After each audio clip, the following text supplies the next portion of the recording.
دوستای عزیز، حسیب سعادت هستم.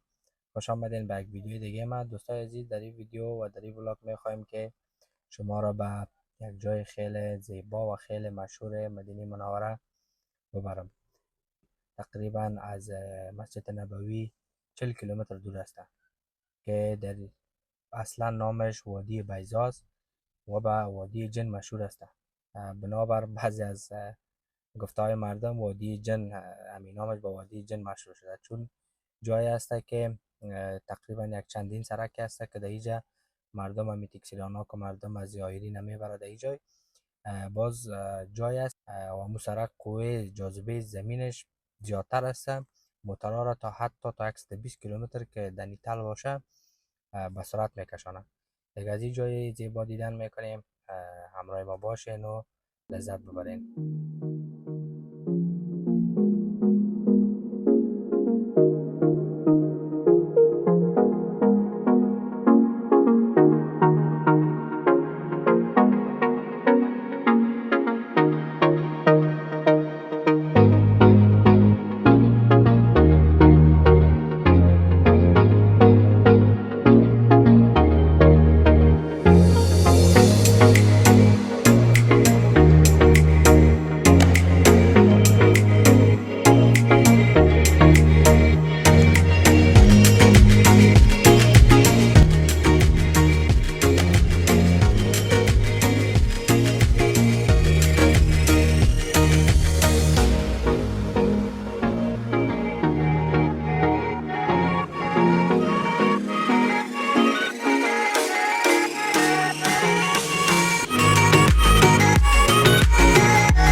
دوستای عزیزی، همی جای است که همی سرک است که شما میبینید حاجی ها حجاج و زایرین زیادتر در اینجا میبینیم. سرک است که بر مشهور به وادی جن ساخته این جای، چون اینجا همی جای قوه جاذبه زمین زیادتر است.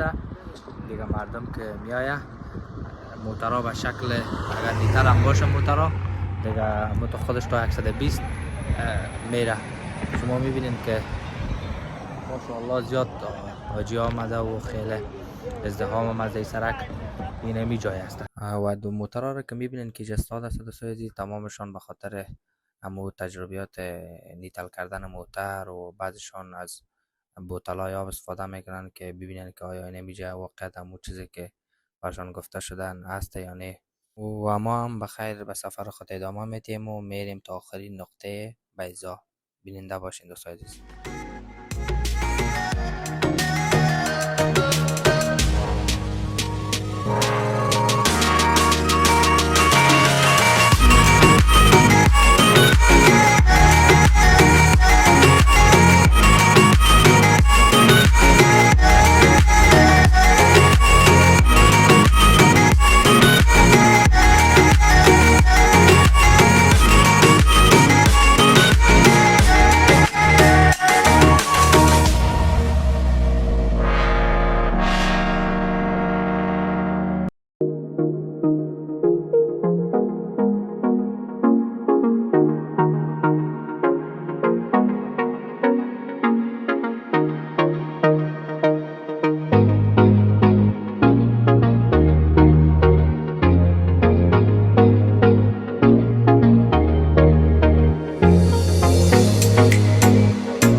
اینی هم زایرین است ماشاءالله. زایرینه که میاین آخرین نقطه بیضا یکان چیز خریداری میکنن و به خاطر خوردن این گپا. ماشاءالله زایرین خیلی زیاد هستن.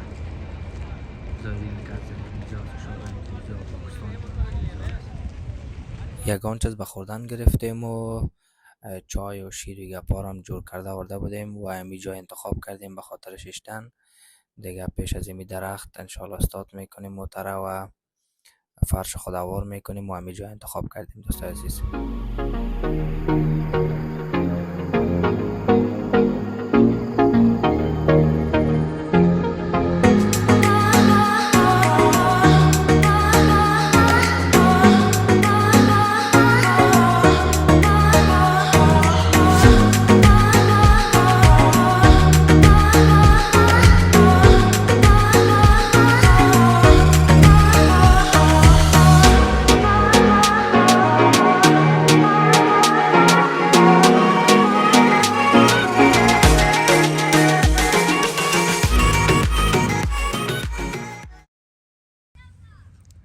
این چای است که ما میلی چه دک سنگ رواز و زن غله کو مال زفر سفیلا ماشاءالله خیلی خوب جور میکنن. صبر که خلا غله خون در غله ورس صفات تو هذه خلاص اميره بيجي خوب است.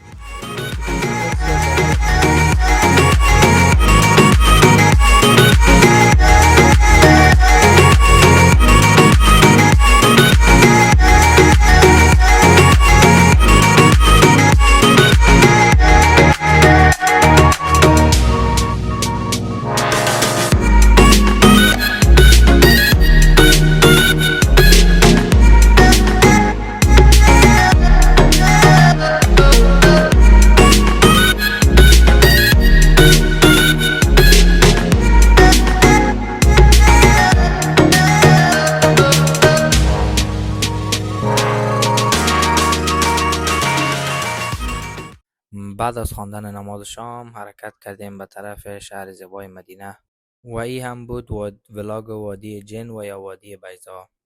تا ولاگ بعدی شما را به خدا میسپارم. وقتان خوش، صحت و سلامت و بخیر باشین دوستای عزیز.